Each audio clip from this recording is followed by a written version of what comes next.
and I said, text me when you get home.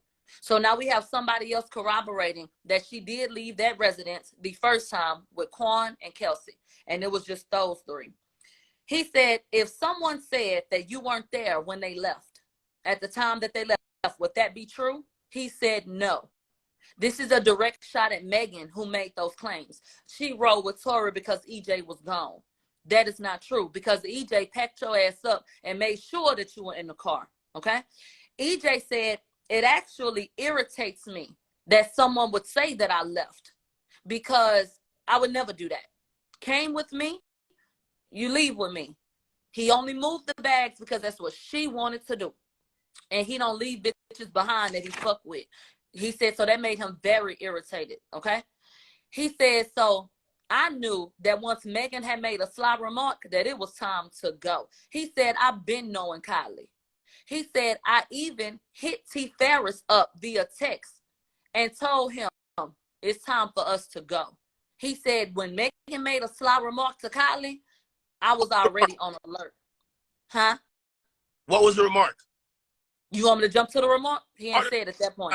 Keep it going as long as you got it. Go ahead. Hell yeah, I got it. So he said, look, I was on my toes because Megan went from fun to being irritated. So they switched gears a little bit. They said, when you met Tory? He said, I met him at a Rock Nation brunch. And he said, get into this. Tory would come over to Megan's house. I would drop Megan off at Tory's house. And I ain't never seen him with no gun. He said he done seen Tory about 10 fucking times. He said that Megan went on trips with Tory. We'll get there. Anyway, while she up here playing, like she ain't over there sucking and fucking, but regardless, he said, I've dropped Megan with, Vacations? Vacation. That was cake up. Was they in love, Ek? Hey, I think she had some feelings. She didn't like how Kylie was pressing up type shit. But go ahead, girl. This is good. Hey. Okay. Hey, all my chat niggas in here, man. Yo, y'all run up her cash app, man. That's mob rated down there, man. Y'all show her some love. You know what I mean? This beautiful queen has gotten us all the info and held us down for a whole week. She been doing the God's work. We too. Come on now. So thank you. So he said, I've dropped Megan with Tory, and I wasn't worried about it because we spent damn near all of quarantine with him. And he said Megan has gone on trips with him, and she has met with Tory without security. So remember, I think it was you. Was it you that said that, yeah, she been linking up without her team knowing? All right. Behind their back. Let's get into it. So EJ says, yes. They went on trips together. She has been around him without security. I never thought nothing of it. He even said, before I knew Tory, I thought he was an asshole. He said, but during quarantine, when I got to know him, he was cool. He changed his mind on him. So he said, I have not seen Tory since that night at Kylie's house. So now we get back to the security talk. They said, has there ever been a time where you've seen a handgun in Megan's bags? He said, no. He said, I just packed the bags, though. I just throw shit on top of her bags. He said, were there weapons in the bags? This still defense. He said, I don't know, because I just put the shit on top. So now we go to cross-examination. They said, let's go back to July 11th. They said, do you recall the start of that day? EJ said, yeah. I picked Megan and Kelsey up at the same location at about 1 p.m. And we went straight to Kylie's home. They said that afternoon, did you see those two with the gun? He said, no. He said, who was there? He said, Kylie, Corey, some of Kylie's friends, and security. And they said, where was Kylie's house at? He said, I don't know the address, but it's near the Beverly Hills Canyon, near the LA Basin. He said Megan was near Runyon Canyon at the top of the hill. So it took maybe 15 to 20 minutes to get to her house. And it was like, oh, so that's quick in LA. And they had a little chuckle about how fast that was. So they said, did more people come at any point in the night? And he said about an hour after we had been there, a white man came with Odell Beckham. And that's his thing? Yeah, Odell Beckham Jr., the football player, the little pretty ass one. Him. Yeah. He said about an hour or so later, here come Odell Beckham and a damn white man. He said, so about how many people, EJ didn't know his name, how many people was at the house at that point? He said it was probably about 4:15, and it was about 10 or 12 people at that point. And so he said, the reason I know that it probably was around that time is because when we got in the pool, the sun was setting. He said, so I'm basing it off of, you know, how the weather was, like what it was looking like outside. So, he said the party was drinking. No, I'm sorry. He said, who was drinking at the party? Everybody was drinking. He said everybody but me, Odell, and his friend was drinking. So the prosecutor, Bot, was like, you would say that Odell Beckham is a big guy, right? And I think that he was about to get into the 6 or 7 bottles that then got chugged a lot. And so he was like, well, hold on now. He said me and Odell actually had a little combo real quick because me and Odell don't drink. He said, so me, Odell, and one more person wasn't drinking that night. So exclude us from the group of people that went through them 6 or 7 bottles. So they had to throw that shit out the window because prosecution looked like that. Yo, y'all do the math in the motherfucking chat. So they said, so how many people was drinking the goddamn liquor? They said by 8 people. About 8 people went through about 6 or 7 motherfucking bottles, basically. That's what we said. Yo, Meg killed 3 bottles of Henny by herself? We might have to give her an award. Trophies. So then, playing beer pong. Everybody playing beer pong. They said, did Megan make some food? Here we go with this cheap ass nigga meal. He said, yeah. She went in there to go make some tacos. They said tacos or nachos. People, it gets worse. The bitch didn't even have Rotel and Velveeta. He said no. Megan made tacos. He said, but we never ate them because Megan ass was too worried about coming outside the party. He said Megan was supposed to go in and make that motherfucking ground beef and put it in them damn shells, but she could not stand the fact that everybody was having a good time. So she said, fuck the tacos. These hoes ain't even ate.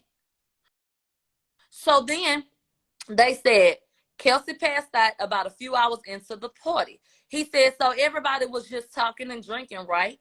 And then so EJ was like, yeah. He said, were they bragging about having a gun? He said, no. They said, what time did Kelsey pass out? He said, probably around 6:30, 7 o'clock. He said, so Kelsey passed out. Was she drunk? And he said, hell yeah, like she was drunk. I had to go put her in the bed. And he said that Kelsey and Kylie actually hit it off because Kelsey a party starter. They said she like a little Tasmanian devil. He said she's short, she wild, and she the life of the party. She's a happy drunk. They say, you know, but she got a lot of bark. But that night she was in a great space. He said, have you ever seen Kelsey bite? And he said, no. All she do is go to sleep. Okay. He said, I've never seen Kelsey get physical. He said she was passed out on the raft. That's how he was describing the floating. She was passed out on the raft. And he said, I walked over there and I told her we need to go get in the bed. He said it was a long walk. I had to help her. Her eyes was closed and she was mumbling and shit.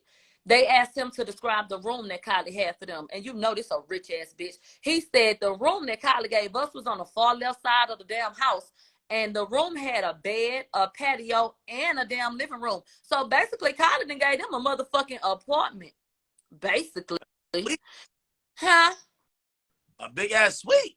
Hell yeah, that's a suite, nigga. So I said, well, damn, bitch, can I come swim?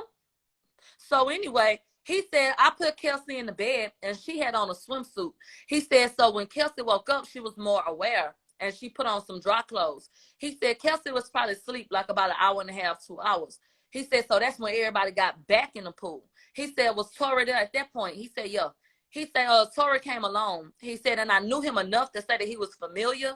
But as a gay man, I just let Megan go be with her people. He said, when I would drop Megan off the Tory house, I'll just drop her off. He said, I've never been in Tory's car. He said, I went in Tory's house one time real quick because Megan wanted to take a picture. He said, but whenever I would go over there, either I was dropping off Megan or I was dropping off Megan and Munchie. I would not go in. And, you know, Munchie has been mentioned in some songs and shit like that. And she does still follow Tory, in case y'all didn't know. But, yeah, he said I would never go in. So then the prosecutor going to try to slip it in talking about, so you didn't know him well. He said, you know, I was familiar with him.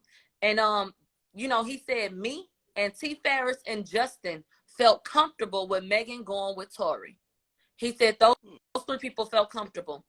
And they left that there. Then we get into the scene again. He says it was Kelsey, Tory, Megan, and Kylie in the pool. They said that Megan was happy to see Tory and that Kylie was excited. They said she even asked a few times, hey, is Tory coming? And so EJ said, but for me, I know Megan's tipping point. So by the time Tory got there, he just personally felt like no more drinking needed to happen. They've already been drinking all damn day, killed all these bottles. He just felt like, I can She see done this drank going. 5 bottles. Yeah, 6 to 7. So he was like, And then he said, so with the wig situation and the alcohol situation, he felt like these are 2 reasons why we need to get the fuck up out of here. He said, I packed the bags after trying to fix her hair in the bathroom. He said the suitcase was closed. The duffel bag was already open when I went to go put items in it. They said, what were the items that you put in it? He said, I put a change of clothes for Megan and Kelsey in a bag, and we were thinking about going somewhere else after that. So I had 2 other options that I laid down on the bed. He said, the LV bag, the one Megan act like, I got a lot of bags. He said the LV bag had a lot of shit in it. That was her bag. He said, I do not pack up Kelsey's stuff because Kelsey is the assistant. He said, but I did do it that time because all that shit was kind of together. It was all out. He just put it in the goddamn bag. They said, did you pack a gun? He said, no. He said, did you ever see a gun? He said, I don't recall. Okay. He said, have you ever seen Kelsey with a gun? No. Have you ever seen Megan or Kelsey with a gun? Did you see him with a gun that night? He said, no. So they said, without security, you say that you have a taser and mace and you never seen her with a gun. Now get this. EJ said, not on her person. He said, well, what about in her stuff? He said, I've seen stuff like that in her bag. He said, all I would ever do is put things over it. He said, I will put items over what was in her bag. EJ said, I don't go through people's stuff. I'm not sifting through anything. I put shit in the bag. Done. Okay. He said, would Megan ever talk about the taser when y'all was out? Like, oh, I got a taser, bragging about it. He said, no. They said, maybe from time to time, did she bring this up? He said, no. And he said, honestly, we were rarely without security and we've never been in a situation to have to use it. So, it ain't nothing that even came up. It ain't nothing to discuss. And so, now we get to the sly comment. He said, you said Megan made a sly comment. What was the comment? The comment was, he said, Kelsey told Kylie, you're really fun. You a vibe. And Megan said, shit, I'm glad because I thought you was a lame. To Kylie motherfucking Jenner, bitch. He said, Kylie laughed it off. EJ say, but that's when my antennas went up. And I said, bitch, we need to get the fuck up out of here. Okay? Imagine sitting in Kylie big ass motherfucking house in her pool, drinking up all her liquor and fucking up some hamburger meat, leaving a pot on the stove full of grease. Talking about, I thought you was lame. Bitch, I thought you was poor. Bitch, Kylie, you should have tagged that hoe. I thought a hoe in my pool who nigga was checking for me said something. But anyway, okay, bitch, what? So anyway, he said Kylie laughed it off, but he knew, nah, we need to get the fuck out of here. They said, so you moved the bags. He said, yeah. They said, what was the driver? He said, in the driver's seat. They said, do you know him? He said, no. He said, Tory would drop her off and pick her up and shit. I ain't got to meet all these goddamn people. They said, did the driver ever come in the house? He said, no. They said, did you ever talk to the driver? He said, I talked to him 2 times. When I asked him to open the trunk, to let me put the shit in the trunk, and when he was about to take Megan and them home, like on some, deuces type shit. They said, did you look through the car when you put the shit in the car? He said, no. They said, if he had a gun in the center console, you wouldn't know, huh? He said, no, I wouldn't know. I ain't looking at that car. I know what they had. He said, Megan, Kelsey, and the driver leave in a swimsuit. Kelsey had put on a shirt. They said, did you see them with a gun? He said, no. They said, did you see Kelsey with a gun tucked into her bikini bottom? He said, no.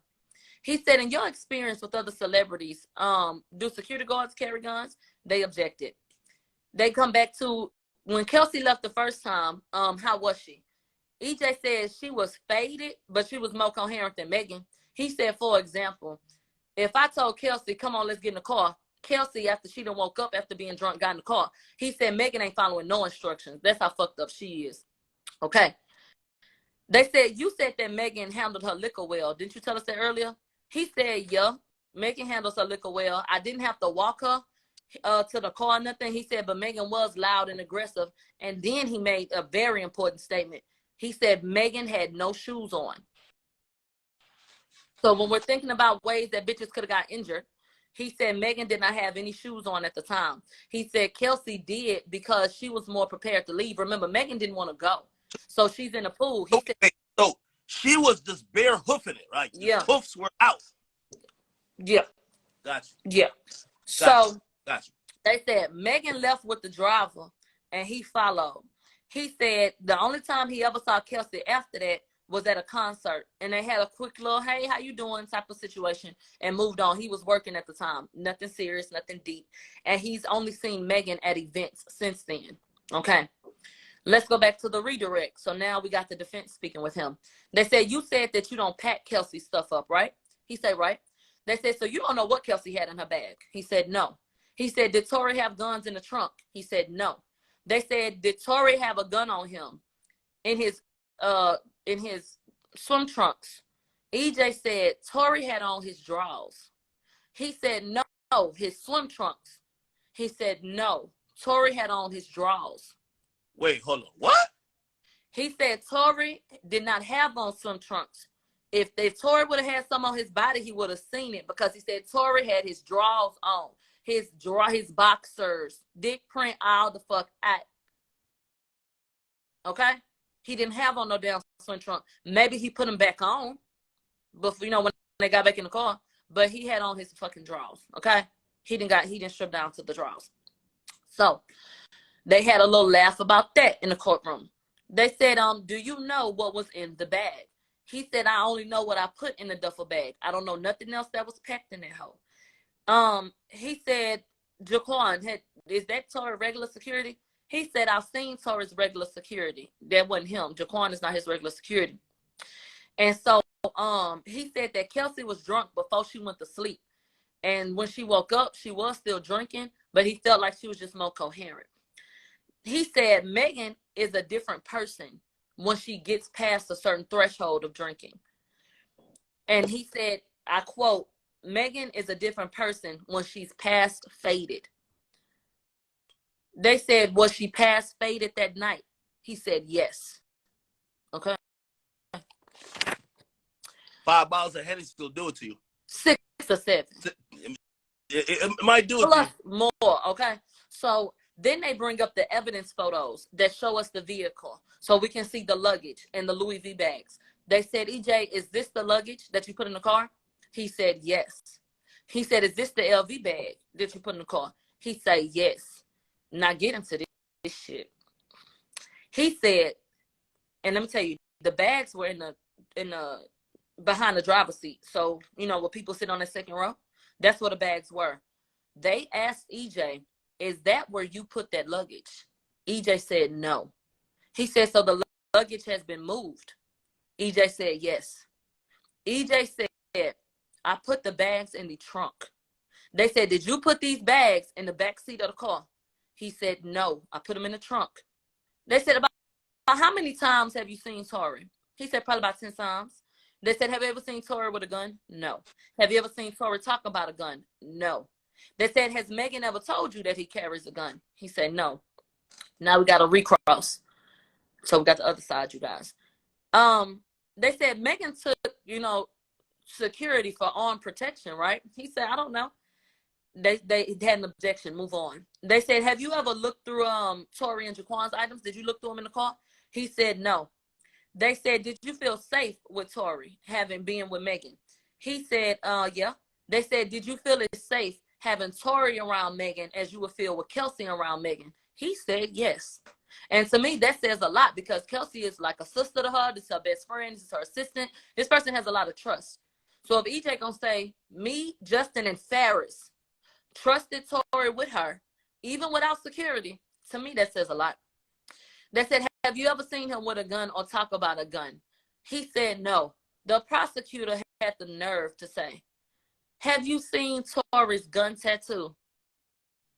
He said, child, no. There was an audible, nigga, what? It was like are you fucking dumb? Like, what kind of dumbass question is this? Yeah. Desperate as fuck. Like, what? So, they said to EJ, did you ever see what happened after they left? He said, no. Okay. He said, one more question. Have you ever seen Kelsey and Megan fight over a man? He said, no. He said, you ever seen them like get bucked up pretty much? He was like, no. Okay. After that, that was it. We came in so late, we only had about 2 hours, but they did finish. EJ was dismissed for the day. I appreciate him so much because he did not waste our time. He got straight to it. He felt like the most honest person so far. No fluff. Just here you go, you guys, and let me get out of here. There was an issue about a motion filed about some or motion they wanted to file based on some information they've been having. So they called that out and said, y'all been knowing that shit. Y'all been knowing that shit. So why y'all bringing it now? Like y'all on some fugazi shit. And so y'all deal with that. They tried to add a bribery charge. The judge said no. They tried to add a bribery charge based on testimony that Tory had allegedly hit up Kelsey about this fucking $1 million. They denied it. That shit was denied like a motherfucker. They brought in Mr. Kelly, who's a witness, and Detective Sogner, who's a witness, and another police officer, Officer Diaz, and they ordered them back to court tomorrow. So hopefully we can get through all those people tomorrow. He said hopefully by Thursday we're hearing closing arguments. They want this shit wrapped up. Wednesday or Thursday, they want this shit wrapped up. And so that was court today. That's what happened. Hey, I know this was earlier in the day, right? With the detectives that took the stand, and I watched you talk about it before, and I watched Lawyer for Workers talk about it. It seemed like the DA at this point is just like, yo, they feel so upset that Kelsey didn't say what they want to say. They're like, yo, Tory's cheating, so we're gonna cheat too. Okay, we're gonna just bring people on the stand that's only gonna remember what we want them to do. Right? That's how it felt. Right, because that's what happened with the cops, ain't it? Because the motherfucker who had Kelsey handcuffed but don't remember nothing about Tory, that would be anything that showed that he might be, oh, okay, he's concerned. Maybe he's looking like somebody who's a human. You know what I mean? Exactly. They look like just desperation day. Then they try to throw a bribery charge the last minute. Like, what the fuck are you doing? And they told him, like, we're not doing this last minute. No bribery charge for you. What was your overall thoughts about the whole day? Another win for the defense. I mean, we continue to paint the picture that, babe. For now, bags have been moved. So it's possible that somebody went into these bags. What did y'all need to move the bags for, and when would you have had time? So I'm thinking that maybe the bags got moved on their way back up there. Because at this rate, I mean, what the hell you moved the bag for? Did you try to get in it? Were you trying to get something out of it? Like, what's up? What was the plan? I'm not understanding that. Like I said, EJ was the most level-headed. So I appreciated him and his testimony. I think that he was honest. Did they ever get into his relationship with Meg currently? No. Or maybe what happened? No. They didn't get into anything of that nature. No questions about why you're no longer with her. I was wondering if they would bring up the incident that we heard about on social media with Megan and JT approaching him in an aggressive way. I don't know if y'all remember that. Wait, break it down. There was a situation where EJ was at a party, and he had gone on social media and just said that he was owed money from Megan. This after he stopped working with her. So when they got to the party, Megan, per how it was described, charged him up on some aggressive shit.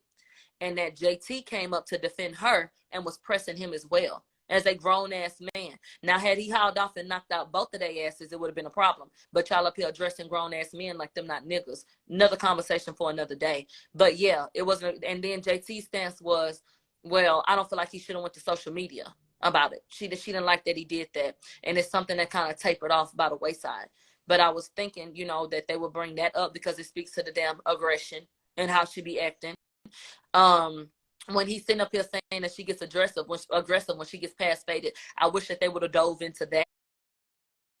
Now, when you say aggressive, what is she doing?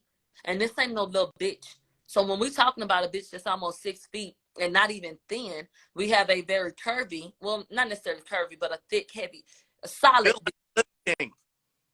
Yeah. This a different type of motherfucking aggression.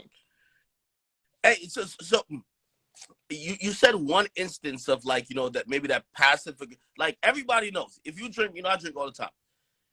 Somebody's usually past that limit or past the point where they lose social perceptiveness when they say something and it's wild disrespectful. Yeah. And if they weren't that drunk, even if they were trying to say it, they would say it in a cooler Yeah. way.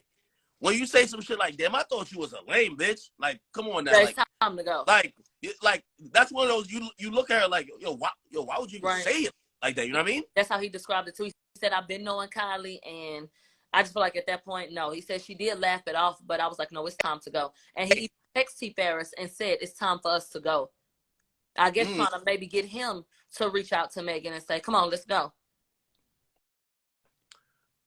From multiple stories and sources that I've heard, there was a lot of those type comments. And by the way, I think obviously Kylie's not going to testify, so we're not going to figure out like what her opinion is on everything. Right. I think those type comments, though, I think that's why Kylie obviously eventually kicked her out and probably don't fuck with her now. Exactly.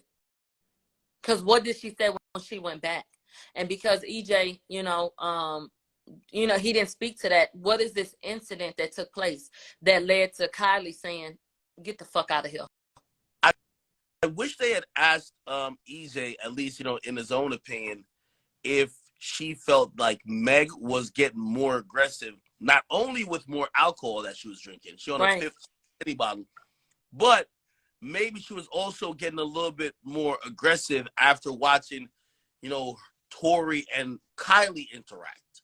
So she's fucking a nigga, and you feeling the nigga so much that you getting dropped off, he picking you up, and you done told your best friend, stop fucking with him, I might have to work with him again on some lying ass shit. And that nigga sitting up there in his motherfucking drawers, dick print out, flirting with a bitch, you ain't gonna be mad?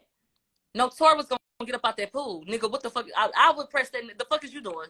So it's logical. Hey, I don't know. By the way, I think EJ's testimony.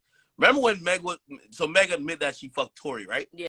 Then she was downplaying it, like they were like, "Oh, we're in like a relationship." She was like, "Oh, hell no!" Like that's like basically kind of like just making it seem like it was nothing. Like they just had a sexual, situation, but nothing more than that.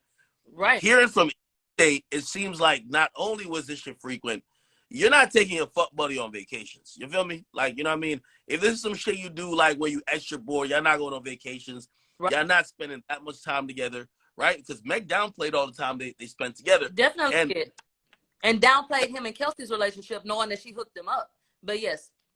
Yeah, it all plays into the mentality of why you would be frustrated and upset when you see the nigga trying to do some shit or trying to act a little bit extra with another girl.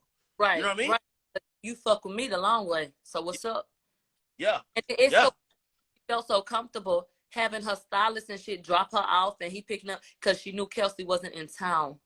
How low you gotta be? You know what you headed over there for. Bitch, you heading over there to get fucked and you knew that shit. And you never said a word to Kelsey. I ain't gonna lie. Again, I know her character and her morals ain't up that's not on trial, but you got to think about it. And I think on Friday they actually detailed it. I had heard the same thing too. Tory and Kelsey are fucking. Mm-hmm. Kelsey catches COVID. Mm-hmm. Kelsey goes back to Houston. Meg slide right in there. Yeah. Fucking her while her friend is at home, can't smell, can't taste, on bed rest. Kelsey could have died. Niggas was dying from COVID every hour. And she was it. Meg over here, she slide in instantly. She don't give two fucks. You know what I mean? So now it's putting it into perspective, like the character, and especially when you hear this ain't the first time this type of behavior is happening. It's a couple of niggas that has happened with. Yeah. I'm gonna come on now. A motherfucking mess. This damn prosecutor is trying. They know that they're about to look embarrassed. Yeah. You were in court. 14. Did you feel like at any point they did something like, and I'm talking about the prosecutor, and you're like, damn, okay, that point hit home, or like, okay, that's a good point you made right there, because it seems like they're on desperation time and they need to score points. They need to score some type of points. You know what? I'm gonna be honest with you. The answer to that question is absolutely the fuck not. And actually, to me, there was a defeated tone today. I feel like the guy, not Kathy, she always feel like she got to stick up her ass. I call him a little Ken doll. He always getting up smiling and conveying his points. He may, have his little moments, but he was trying to keep it level. Today it was real. So what about this? It wasn't too many questions. It wasn't too much to get into. It seemed like, a balloon that was almost out of air. When a helium balloon, you get to that point where you throw it up in the air. Y'all play like fake volleyball with it a little bit, then you just start sucking the air out of that bitch and talking funny. He was about talking funny. Damn. Yeah. Hey,